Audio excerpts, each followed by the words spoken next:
3 invités avec nous chaque soir pour décrypter les mouvements de la planète marché. Xavier Deburen est avec nous, le directeur des investissements d'OTA Capital. Bonsoir Xavier. Bonsoir Grégoire. À nos côtés également Mathieu Barrière, co-responsable de l'allocation d'actifs chez Odo BHF Asset Management. Bonsoir Mathieu. Bonsoir. Et Bastien Dreux est également avec nous, le responsable des études et de la stratégie de CPR Asset Management. Bonsoir Bastien. Bonsoir. 2 rapports pour le prix d'un, ou quasiment, Bastien, puisque je rappelle le fonctionnement de ces rapports sur le marché du travail américain. Il y a une enquête entreprise, une enquête auprès des ménages. Et pour le mois d'octobre, on a seulement l'enquête entreprise, qui apporte d'ailleurs un chiffre de destruction d'emplois, je crois, assez fort. Et pour le mois de novembre, on a, comme à l'habitude, les 2 enquêtes, et donc un taux de chômage issu de l'enquête auprès des ménages qui remonte à 4,56%. Je vais regarder dans le détail, Bastien. Non, mais la question étant, est-ce que tout ça valide ex post, évidemment, la décision de la Fed ce mois-ci?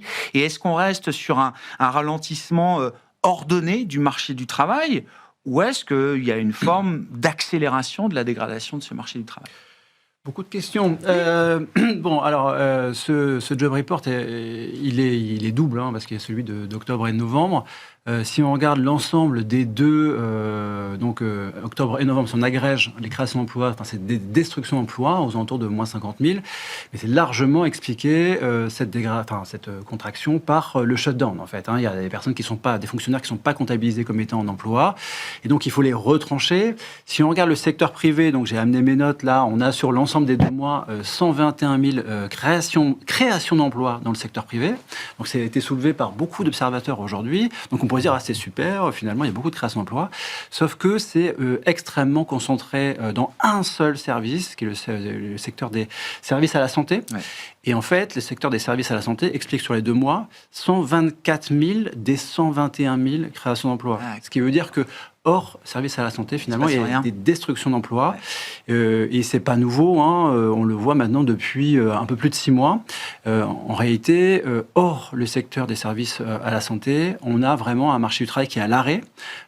Tous les autres secteurs privés ne créent pas d'emplois. Alors, ils n'en détruisent pas non plus. Ça veut dire que c'est quand même une configuration qui est très atypique. Donc c'est toujours ce low hiring, low firing. Ouais, on n'embauche plus, mais on ne met pas non plus à la porte. Exactement. En revanche, ce qu'on voit, c'est que ce marché du travail n'arrive pas à absorber les nouveaux entrants. Et là, on voit le chômage des jeunes est vraiment très élevé maintenant. Enfin, très élevé. Il est en forte progression sur les derniers mois, sur les derniers trimestres. Effet IA ou pas? Comment? Et il y a probablement on a moins besoin de juniors dans les entreprises. Il y a probablement un effet IA, donc c'est toujours très difficile à quantifier. Quand on regarde les différentes études à droite, à gauche, les fêtes régionales, oui, c'est quand même probablement en bonne partie le cas. On pressent qu'il y a un peu de ça, quoi.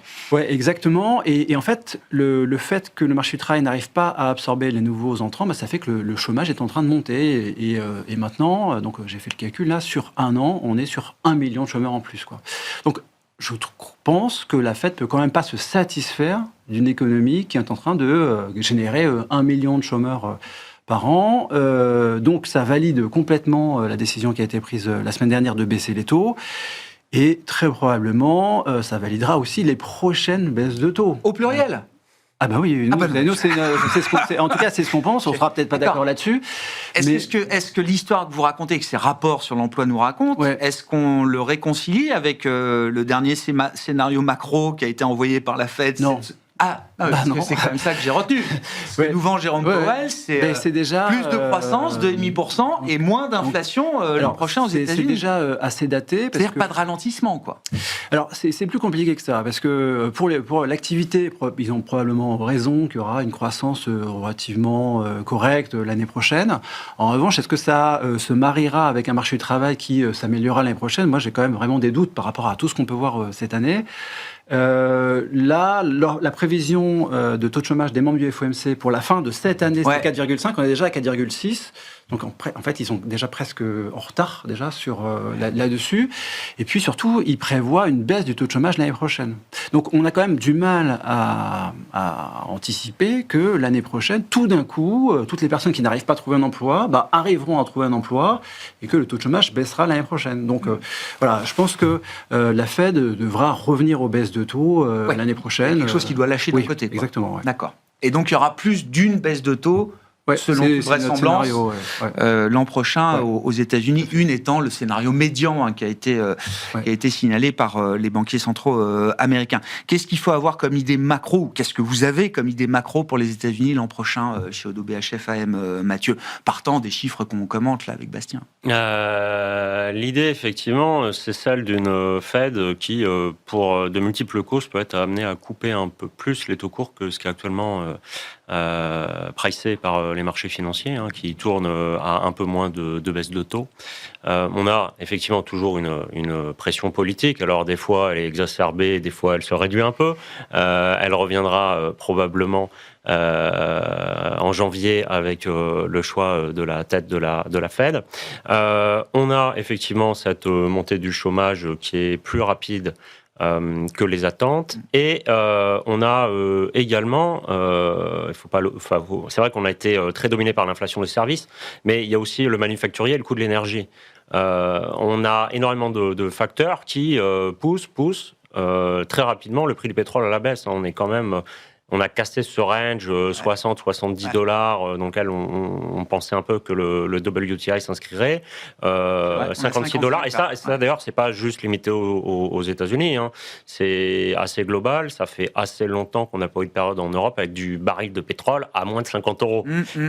Donc tout ça, c'est un scénario un peu peut-être moins inflationniste ou plus déflationniste que celui qui est actuellement pricé par les marchés financiers, qui donne des marges de manœuvre aux banques centrales. Et quand on voit des communications même de prétendants à la tête de la BCE qui commencent à évoquer le fait qu'ils pourraient être confortables avec des marchés qui priceraient une hausse de taux, on a un peu l'impression que le marché anticipe un peu trop de croissance pour 2026. Donc on n'est pas encore tout à fait à la fin des baisses de taux. C'est valable pour la Fed, c'est valable aussi pour d'autres banques centrales. Il y a des pays qui continueront leur hausse de taux, le Japon, et puis maintenant ils y vont comme pour les hausses, oui. Là, ils y vont comme de grands garçons, ils font ça à côte 0,25, on n'est plus dans le 8e de pourcent. Il y a effectivement des pays comme l'Australie, mais c'est un cycle un peu particulier. Autrement, Canada, stabilité, de la place pour couper probablement encore en Angleterre. Et puis, alors en Chine, c'est un peu difficile. Ils ont plein d'outils, c'est pas uniquement les taux courts, ça peut être un peu ce qu'on faisait en Occident dans les années 80, la baisse des ratios obligatoires, des multiplicateurs bancaires, mais globalement des banques centrales qui ont un peu de la marge de manœuvre, parce que effectivement, il y a le vieillissement de la population qui peut avoir des effets à la fois inflationnistes et déflationnistes, mais les effets inflationnistes, ils sont peut-être un peu compensés justement par les gains de productivité apportés par l'IA. Bon, clairement, pas dans le secteur de la santé, c'est sûr. Et puis, cette baisse globale des prix de l'énergie avec des politiques environnementales plus souples aux États-Unis, peut-être un retour de pétrole russe un peu plus largement encore que ce qu'on a vu les dernières années. Qu'est-ce que ça implique pour vous, et notamment quand on gère, entre autres, des actions, Xavier, ces politiques de banque centrale, avec l'idée, effectivement, d'un truc un peu moins synchrone que d'habitude. Le cycle, à la fois à la hausse et à la baisse, n'a pas toujours été tout à fait le même pour chacune des grandes banques centrales. Et si on prend la Fed comme leader, ou en tout cas comme banque centrale de premier rang, qu'est-ce qu'une Fed qui continuerait d'ajuster encore à la baisse ses taux? Qu'est-ce que ça implique pour le marché américain, en l'occurrence? Alors, on l'a vu, les très bonnes performances des actifs risqués en 2025, et une grande partie de ces performances a été permis par le soutien des banques centrales avec des politiques expansionnistes, et donc des baisses de taux. Ça s'est vu sur le marché européen avec, vous l'avez dit, la Banque centrale européenne qui a commencé son cycle de baisse des taux bien avant la Fed, qui ne l'a commencé qu'au mois de septembre. Et ça a été un élément fondamental pour le marché, en plus d'une croissance économique qui a été plutôt bonne globalement, et encore très résiliente aux États-Unis, alors qu'il y avait pas mal de craintes du côté de l'économie américaine. Donc ces politiques expansionnistes sont des soutiens très clairs pour le marché. Et aujourd'hui, on va avoir, si on s'intéresse à l'Europe et aux États-Unis, on va avoir deux zones qui vont avoir deux vitesses différentes, puisque on l'a dit, le cycle de baisse de taux de la Fed est en cours, va continuer. Je suis tout à fait d'accord sur le fait qu'on puisse avoir deux baisses de taux pour l'année prochaine, aux États-Unis, parce qu'on va avoir une inflation qui va continuer à se maintenir sur des taux quand même élevés. Il y a le marché de l'emploi qui est clairement au point mort. Il y a pas, on l'a dit, il n'y a pas de destruction d'emploi, mais il n'y en a pas de création non plus. Et puis on voit du côté des données manufacturières aux États-Unis, c'est quand même assez médiocre. Et on voit aussi quand même un ralentissement du part de la consommation des ménages américains avec un moral qui reste quand même pas très en dehors pas très de bon. ceux qui vivent de l'IA ou qui vivent pour l'IA, je ne sais pas. Bien entendu. La photographie est un peu différente, quoi. Donc ça peut justifier l'aide de la Banque centrale américaine pour un peu de soutien à l'économie américaine. Et ça veut dire des dynamiques du marché action américain qui peuvent être différentes à un moment ? Alors, par rapport à la situation européenne, donc on a dit, l'économie américaine pourrait tourner aux alentours de 2,5%, donc sur son potentiel économique.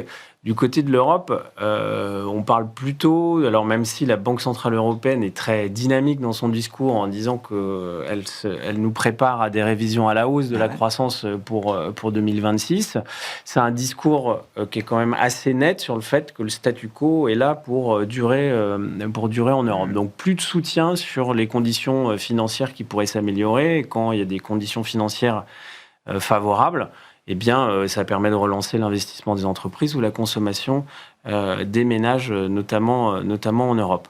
Donc, finalement, le potentiel de baisse des taux, il est en Europe et on est en plein dedans aux États-Unis. D'accord. Donc, on a un potentiel de croissance aux États-Unis qui est supérieur à la croissance européenne. Et quand on descend encore d'un niveau d'un point de vue microéconomique, on a... Alors, pour une fois, le consensus attend les mêmes croissances de bénéfices par action pour 2026 aux États-Unis comme en Europe, aux alentours de 15%.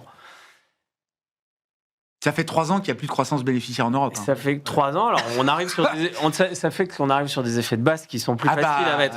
Maintenant, quand vous avez 1% de croissance économique sur la zone euro pour pouvoir justifier 15% de croissance des bénéfices par action, il y a quelque chose qui doit s'ajuster. Ça s'ajustera par le consensus. D'accord. On est plus à l'aise avec des niveaux de croissance des bénéfices par action entre 10 et 15% aux États-Unis, justifiés par cette dynamique de croissance, justifiés pas évidemment par la dynamique d'investissement qu'on a sur la tech, on pourra en reparler, et pas mal de choses. Il y aura aussi la baisse des impôts qui sont prévus pour la première partie de 2026, qui devrait soutenir également. Donc les feux restent ouverts pour être investis sur le marché américain. Aujourd'hui, si on compare et qu'on se dit, voilà, croissance politique monétaire juste sur ces faits-là et bénéfices par action, les États-Unis, encore une fois, cochent quand même les cases par rapport à l'Europe. Et est-ce que la dynamique du marché américain, je reviens à cette question, peut être différente ? On a vu pour une bonne partie de l'année, en tout cas, au retour de l'été notamment, le thème IA à nouveau tout emporté sur son passage. Est-ce qu'il y a de la place pour d'autres sujets, d'autres thématiques dans ce marché américain et qui pourraient capter l'intérêt des investisseurs ? C'est tout le but. Il y en a certainement. Il faut voir que le très gros rallye qu'on a eu sur le 4e trimestre de cette année a quand même remis les niveaux de valorisation sur des plus hauts historiques qui laissent quand même peu de place, voire pas de place pour un grain de sable, pour des déceptions, etc. Donc faut faire attention à ça. On commence à voir certains signes, notamment dans le marché américain. Et ça, depuis un mois, le segment des petites et moyennes capitalisations américaines qui avait été vraiment très, très délaissé, puisque les flux n'allaient que dans un sens, c'était sur le secteur de la tech, évidemment. Et depuis un mois, on voit que ce segment-là surperforme. C'est en hausse d'à peu près 5-6% sur un mois pour un marché qui est plutôt aux alentours de 1,5%. Et donc ça, il va falloir voir si ces choses-là continuent. Mais quand les taux baissent, c'est plutôt favorable pour ce segment. Donc les baisses de taux américains devraient normalement mettre en place une certaine rotation sectorielle au sein des classes d'actifs et des secteurs. Est-ce que ça peut se dérouler comme ça? Qu'est-ce que vous en dites chez CPR? Ouais, c'est notre scénario. C'est exactement notre scénario. Le fait qu'on ait effectivement ces baisses de taux, ça peut permettre de rééquilibrer un peu le marché américain. Bon, là, déjà, quand je suis passé la dernière fois ici, je pense que je l'avais déjà dit, mais je le redis, parce que c'est encore vrai. Mais on a une dynamique de profit qui, en dehors des très grosses entreprises américaines, est à peu près nulle, quoi, hein, quand on calcule. Donc les profits hors cette magnifique, il se passe quasiment rien. Hein, c'est en train de s'améliorer un petit peu, et ça, c'est vraiment avec une macro qui s'améliorera que ça peut déclencher. Oui, que ça peut se déclencher. Et pour le moment, on avait des taux d'intérêt qui étaient encore, une politique monétaire qui était encore trop restrictive. Le fait de l'abaisser progressivement, ça va évidemment aider tout le reste de la cote hors M7. Mais on n'est pas non plus sur un cycle de baisse de taux qui est très spectaculaire. Hein. Là, on est passé de 4 à 3. On parle de 2. Hein. Ouais, voilà, on arrive à 3,50. Bon, c'est pas non plus un mouvement qui est extrêmement franc, qui permettrait d'avoir un rattrapage qui serait très fort, quoi. Donc, pour l'instant, c'est encore le secteur de la tech qui va dominer, l'IA, etc. Ouais. Comment vous voyez ce marché américain évoluer de votre côté, Mathieu? Est-ce qu'il y a de la place, effectivement, pour du rattrapage, pour des segments du marché et des tailles d'entreprises qui n'ont pas fait grand-chose jusqu'à présent? Puis c'est toujours un peu pareil. On se dit, tiens, les Mag 7 vont tenir au sommet et puis le reste du marché va rattraper. C'est presque un peu trop beau comme scénario pour être vrai. Donc, on réfléchit aux risques qui peuvent être attachés à ce genre de scénario, j'imagine. Oui, ce serait effectivement un scénario... Ça peut être trop beau, j'en sais rien. C'est un scénario, on va dire, peu probable. Et s'il se réalise, ceux qui l'auront investi, notamment via le marché des options, feront de grandes fortunes. Ouais. Je rejoins ce qui a été dit sur le segment des petites et moyennes capitalisations, en ayant peut-être une légère préférence pour les mid-cap aux US. Le segment entre les 500 et 1000e capitalisation. C'est vrai que dans le bas du spectre, du côté Russell 2000, on a des futurs, on a aussi des ETF qui permettent à l'investisseur retail d'aller sur ce produit. On avait vu aussi il y a quelques années les phénomènes de bulles volontaires créés par les... Ouais, c'est ça, bien sûr. Oui, oui. Donc il y a les penny stocks, les penny stocks. On a quand même pas mal de zombies compagnies dans le secteur des petites capitalisations. Mais entre la 50e et la 1000e, voilà, c'est par exemple le SP 400 mid, voilà ce type de taille de capitalisation où il y a de la liquidité qui est correcte et où il n'y a pas trop de structurali money losing compagnie. Ensuite, oui, effectivement, attention quand même, c'est pas notre scénario central, mais en cas de continuation de la forte baisse du dollar, ça continuera de faire un vent favorable pour les exportateurs US. Et donc là, c'est quand même un peu plus large, beaucoup moins small, et d'où aussi notre positionnement vers les mid. On a un positionnement un peu moins caricaturalement domestique. Pourquoi c'est pas votre scénario central, la poursuite de la baisse du dollar? La poursuite du baisse du dollar, mais aussi vive, probablement on répète pas les moins 10 en ligne droite. Notamment vis-à-vis des marchés sur lesquels la tarification est quelque chose vraiment de central au niveau des imports-exports et notamment l'Europe, qui est quand même peut-être un des pays qui est les moins fermés aux imports, l'une des régions, pardon. Effectivement, on voit une poursuite de la baisse du dollar. On a été quand même surpris par le fait que ce soit l'euro qui soit en tête du peloton des monnaies qui seraient appréciées par rapport au dollar. Pourquoi ? On n'avait pas un différentiel de croissance dans notre faveur. Quand on regarde par rapport à des fondamentaux de long terme, c'est quand même une monnaie qui n'est plus excessivement décotée par rapport au fait qu'il y a à peu près au juste prix si on prend l'ensemble des partenaires de commerce de la zone européenne. Toujours pas cher par rapport au dollar. 182 yens pour 1 euro, ça commence à être assez compliqué. Là, le yen est au plus bas contre euro ever. Exactement. Finalement, on a peut-être encore le franc suisse qui reste relativement cher, forcément. C'est habituel par rapport à l'euro, mais on a beaucoup de monnaies qu'on sait du terrain. Et donc, si la baisse du dollar est faite contre euro, contre qui est-ce qu'on va voir le dollar baisser l'an prochain là ? Alors, nous, on pense que effectivement, du côté japonais, Il y a quand même pas mal de scénarios où peut se matérialiser ce rebond du yen qui arrive parfois, qui s'évaste en général ça se fait assez vite. de manière ordonnée ou ça peut être toujours un peu brutal Avec justement un peu de brutalité. C'est vrai que l'harmonie de la politique budgétaire et monétaire au Japon, elle est un peu mise à mal, mais finalement on a une remontée quand même assez significative des courbes de taux au Japon. Le portage d'obligations et d'actifs internationaux pour les assureurs japonais, ça peut être un peu moins évident. On peut avoir un effet, à un moment, il est temps de prendre profit sur ces actifs libellés en devises hautes que le yen pour les investisseurs japonais. Et là, évidemment, quand on met en cash, on rapatrie. Il y a aussi le renminbi. Enfin, moi, j'ajouterais le renminbi parce que l'un des chiffres marquants là, ces derniers jours, c'était le trillion de dollars d'excédent. Oui, mais sur 11 mois. Enfin, c'est ça qui était très impressionnant. Et surtout, ce que j'ai regardé, c'est que, en fait, l'excédent, il a monté, mais l'économie mondiale a grossi aussi sur ces dernières années. Et j'ai calculé donc l'excédent commercial chinois en pourcentage du PIB mondial. Et on arrivait à 1% du PIB mondial. Je crois que ça n'est jamais arrivé qu'un pays ait un excédent commercial. Je ne parle pas des exportations, je parle un excédent commercial aussi important.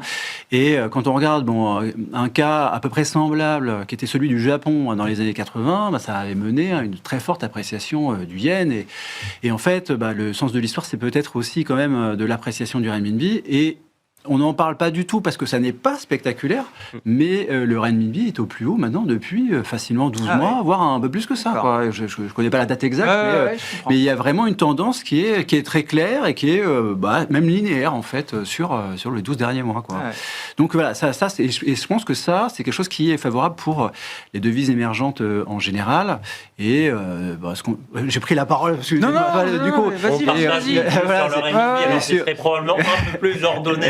Dans le cas japonais. Plus contrôlé, ça c'est sûr. Et du coup, ça peut bénéficier à d'autres devises émergentes. On peut penser, par exemple, au réal brésilien. Quoi. Enfin, ça fait partie des choses que nous, on regarde. C'est un petit thème qu'on a commencé à traiter, 2026, l'année des devises émergentes et asiatiques. Alors, on s'est focalisé sur l'Asie, mais pourquoi pas, effectivement, pour le réal brésilien. Ce jeu de devises, c'est vrai que c'est intéressant. L'euro, l'envolée de l'euro sur la première partie de l'année, ça se retrouve aussi, j'imagine, dans l'absence de croissance bénéficiaire des entreprises à la fin de l'année. Xavier, c'est quand même un facteur qui a joué, qu'on ne peut pas minorer. Et quand vous reprenez le consensus et les anticipations de croissance bénéficiaire pour l'Europe, une des raisons d'y croire cette fois, c'est de se dire que oui, le jeu des devises sera peut-être moins défavorable à l'Europe. Une bonne illustration d'ailleurs, c'est tout le segment de la quality growth, donc les valeurs de croissance et de bonne qualité, le luxe par exemple, et donc finalement on peut élargir ça aux grandes entreprises européennes exportatrices qui ont effectivement souffert de cette appréciation de l'euro par rapport au dollar, perte de compétitivité et puis un impact significatif sur les publications de résultats, évidemment. Et ça s'est vu sur les performances, en dehors de pas mal de choses, mais c'est quand même un des éléments qui a évidemment pesé sur le sentiment et sur la performance de ces valeurs. Donc après, effectivement, nous, on est assez d'accord avec le scénario de dire qu'on est plutôt sur une stabilité entre l'euro et le dollar et que la grosse partie de la baisse a été faite. D'ailleurs, on voit bien que c'est plutôt assez stable depuis quelques mois. Le discours aussi divergent, ça rejoint ce que je disais tout à l'heure, entre un assouplissement de la Fed et un discours plus dur également de la BCE. Ça aussi permet également de figer un peu ça et pourquoi pas de voir une petite réappréciation du dollar. Donc cet élément qui avait beaucoup pesé cette année, je vous rappelle que ça coûte quasiment notamment sur les investissements en euros sur des actifs libellés en dollars, ça coûte quasiment 12 ou 13% de performance. Donc c'est évidemment pas négligeable. Et ça, si on considère qu'on est arrivé sur un plateau, cette tendance-là, au moins l'effet de base devrait permettre de voir une légère amélioration sur cet effet-là. Donc on peut dire que l'effet négatif de la remontée de l'euro est sans doute derrière nous et que 2026 devrait être beaucoup plus lisible. Ça sur donne envie cette de se partie-là. renforcer dans alors, ce que vous appelez Quality Growth, effectivement, qui a, je crois, en relatif, sous-performé comme jamais par rapport à alors, ce qui a marché en Europe, plutôt value, les financières, une année où il fallait vraiment pas les rater, mais ça fait déjà 4-5 ans que le secteur bancaire en Europe... Il faut pas les rater. Depuis 2020, je le rappelle à chaque fois, les banques européennes font mieux que le Nasdaq américain. Mais cette année, vraiment, il fallait les avoir. Et puis, l'autre partie, c'est le thème de la défense, bien sûr, enfin, tout ce qui... guidé par les dépenses d'investissement public, pour l'instant, entre autres. On voit bien que ces thématiques-là sont en train de se normaliser. Il y a évidemment, il y a eu beaucoup d'anticipation sur... Banque et défense se normalisent. Alors, pas la banque. Nous, on reste positif et on continue de pousser cette thématique pour 2026 pour des raisons de valorisation. Même si le rattrapage a été exceptionnel, c'est un secteur qui ne se paye pas très cher au vu de la dynamique de croissance de bénéfices par action qu'on a. C'est-à-dire que les banques sur le marché européen, c'est le pendant des Max 7 aux États-Unis. C'est-à-dire que la dynamique de bénéfices par action a été soutenue par le secteur bancaire. C'est plus de 20 trimestres consécutifs de beat and raise. Bien sûr. Du secteur bancaire. Donc il y a eu un rattrapage de valorisation, il y a une dynamique de croissance bénéficiaire qui est très favorable. Vous avez un niveau de rendement pour l'actionnaire qui reste encore très attractif aux alentours de 8%. Donc franchement, c'est d'un point de vue fondamental, ça reste un secteur et une thématique à jouer pour 2026. Donc après, sur le reste, on voit effectivement que ces entreprises de très bonne qualité, qui sont quand même souvent des leaders mondiaux, avec des barres de marché très importantes, ont quand même souffert en termes de performance relative et absolue en 2025. Et on revient sur des niveaux de valorisation qui sont attractifs, c'est-à-dire en ligne avec ces 15 ou 20 dernières années. Il y avait eu pas mal d'excès quand ces secteurs-là montaient, mais aujourd'hui, c'est des niveaux qui nous semblent attractifs. On a des effets de base qui vont être favorables, l'effet change, on l'a dit, qui vont être derrière nous, des éléments de valorisation qui nous semblent quand même plus attractifs, et donc sur un horizon de temps moyen-long terme, ça reste des valeurs de très belle qualité sur lesquelles on peut prendre des positions aujourd'hui avec un risque qui nous semble limité, même si ça a déjà, pour certaines valeurs, pas mal rattrapé. Le secteur du luxe, notamment, Kering sur ses plus bas, ça a repris déjà 60%, et LVMH aussi, ça a plutôt bien fait. Mais Kering, c'est vrai, mais en tout cas, il y a encore en relatif des entreprises de qualité qui sont encore en retard, et ça vaut la peine de se positionner dessus. Ouais. Ça pose la question effectivement de l'exposition à la Chine. Et c'est vrai que on l'a pas nommé, mais un des vents contraires pour ces boîtes-là, ça a été aussi leur exposition à la Chine, avec des changements structurels sur le marché chinois, typiquement dans le luxe.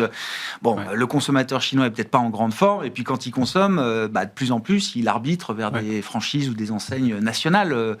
Ça veut dire que on revient pas quand même à l'état précédent quand le luxe, par exemple, dominait tout. On peut citer l'automobile aussi, qui a eu de belles années en Chine. Je pense notamment à l'automobile allemande. Tout ça est quand même bien derrière nous maintenant. Là, il y a un changement structurel qui est quand même très fort sur la Chine sur les dernières années, avec une demande domestique qui est on l'a vu cette semaine, qui est mal engagée. Quand on calcule l'évolution de la demande domestique, on revient. Il y a eu la période des. Alors je trouve plus comment ça s'appelle quand on fermait l'économie là. Le shutdown, le Covid, le confinement. Les confinements, voilà, les périodes de confinement à répétition en 2022.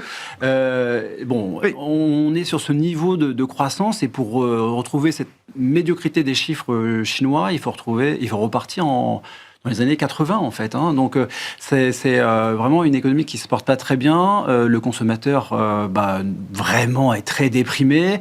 On voit que la crise immobilière est loin d'être terminée, en réalité.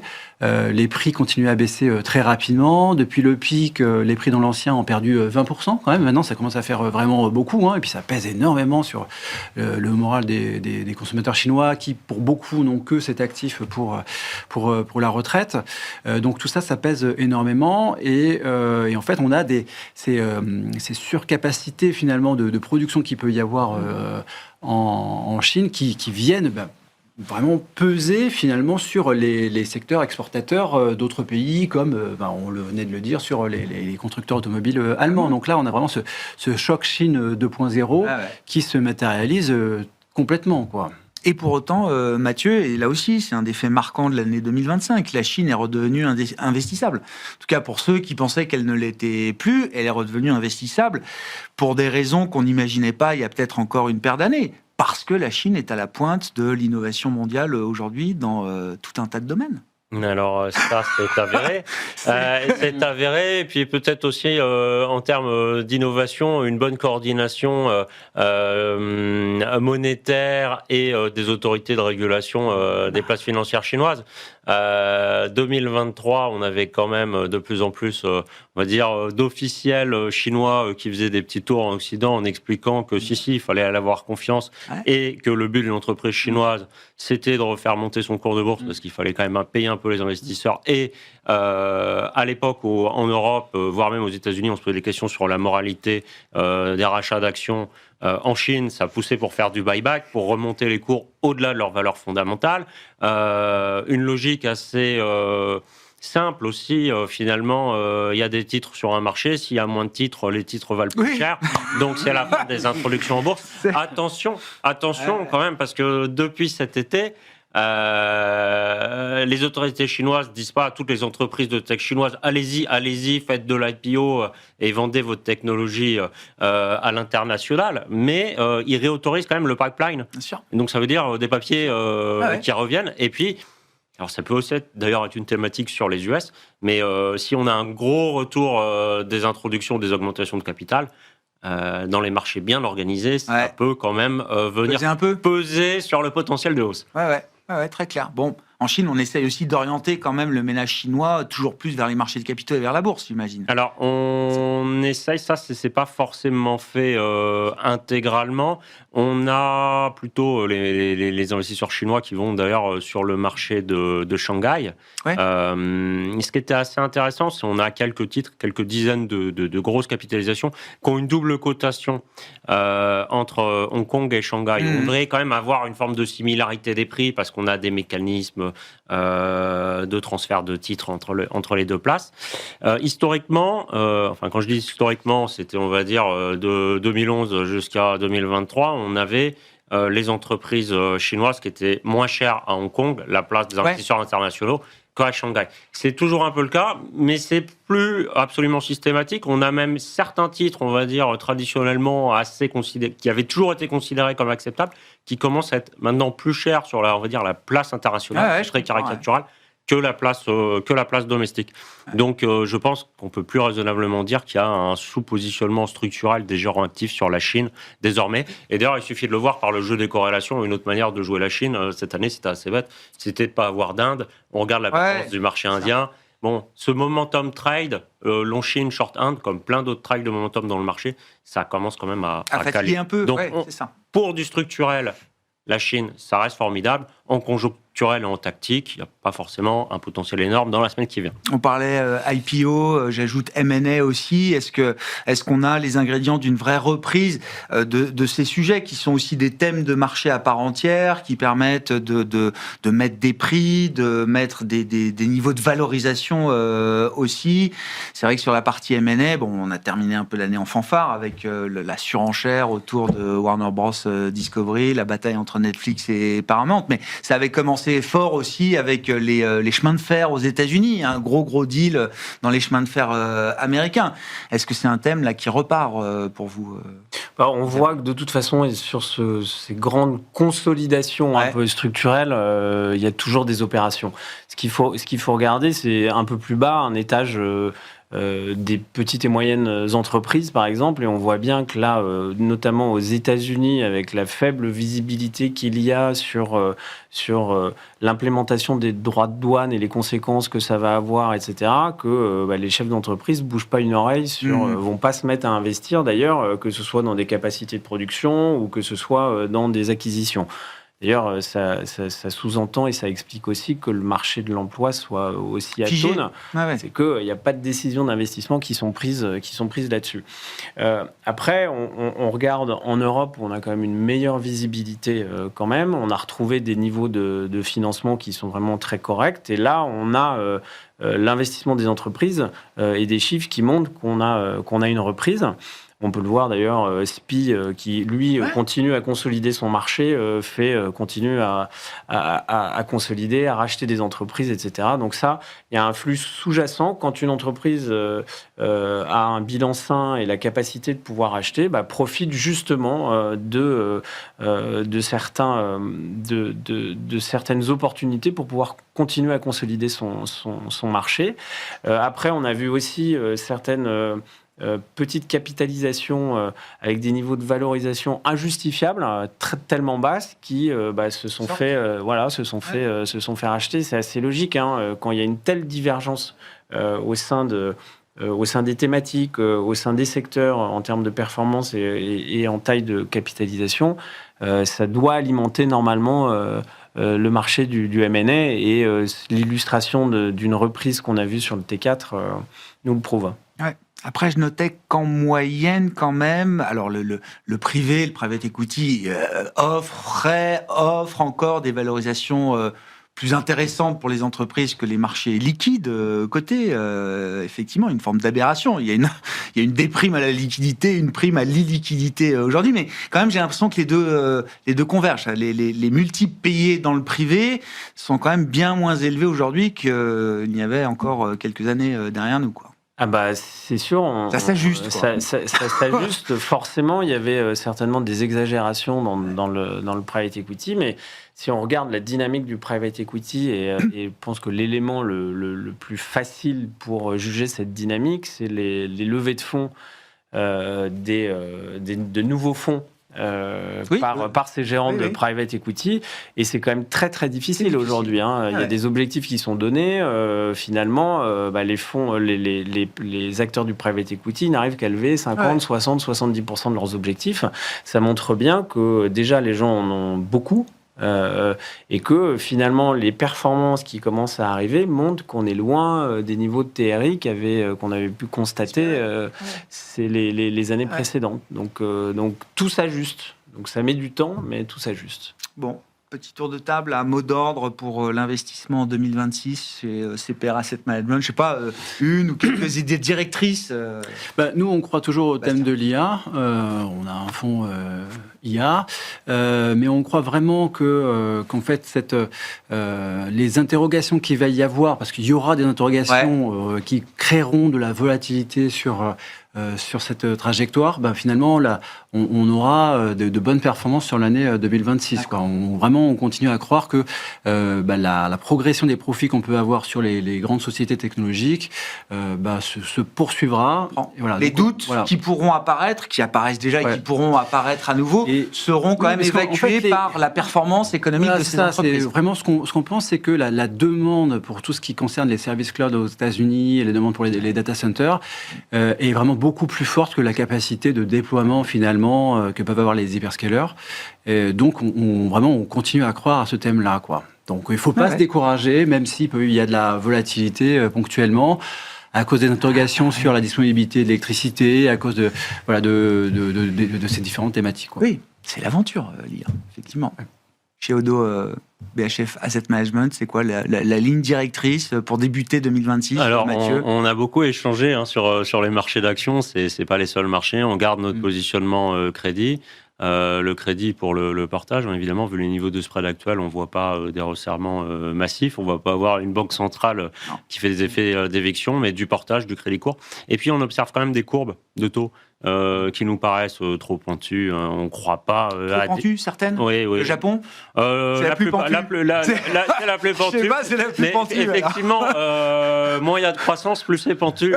Presque. Actuellement, on a des pentes assez significatives aussi en Europe, peut-être plus qu'aux États-Unis. Et puis même aux États-Unis, finalement, on se pose la question sur où peuvent aller les taux longs aux US. Oui, on peut peut-être avoir 0,10, 0,20 de tension supplémentaire. Mais souvenons-nous que même si M. Waller, là, qui à un moment était donné comme candidat viable pour plaire à M. Trump, là, il est un peu redescendu dans les marchés prédictifs. C'est lui qui, en octobre 2023, avait un peu sonné le « je suis centriste au sein du board de la Fed », mais ça suffit. Là, quand on a les 30 ans qui sont à 5%, ça devient compliqué sur les MBS. Et le but, c'est pas de planter l'économie. On est aux alentours de 4,8. Voilà, on se dit quand même, au bout d'un moment, il y aura soit le budget qui va dire, c'est pas grave, je vais uniquement émettre du cours, et puis si ça pose du problème, ce sera dans 4 ans, donc ce sera pas mon problème. Sinon, on aura aussi des banques centrales qui sont repartir. Oui, la pression va pouvoir baisser quand même sur les parties longues et super longues de courbe. On le pense. On a du roll-down un peu sur certains endroits des courbes. Et puis, ça reste un actif producteur. Donc, restons investis sur les marchés actions. On a quelques reflux sur certains acteurs de la tech qui repassent de vraiment très, très cher à simplement un peu cher. C'est peut-être une occasion de réaugmenter les surpondérations ou réduire les sous-pondérations selon le positionnement de chacun. Mais restons à peu près sur le même niveau d'exposition action. Et puis, remettons du risque de duration parce qu'il peut payer étant donné qu'il a souffert. 30 secondes. Nous, on aborde le début de 2026 plutôt neutre, compte tenu du rallye qu'il y a eu et des niveaux de valorisation aussi bien sur le crédit corporate que sur les actions. Merci beaucoup. Merci à vous trois, messieurs, d'avoir été les invités de Planète Marché ce soir. Xavier de Buren, OTA Capital, Bastien Drus, CPR Asset Management, Mathieu Barrière, Odo BHF AM.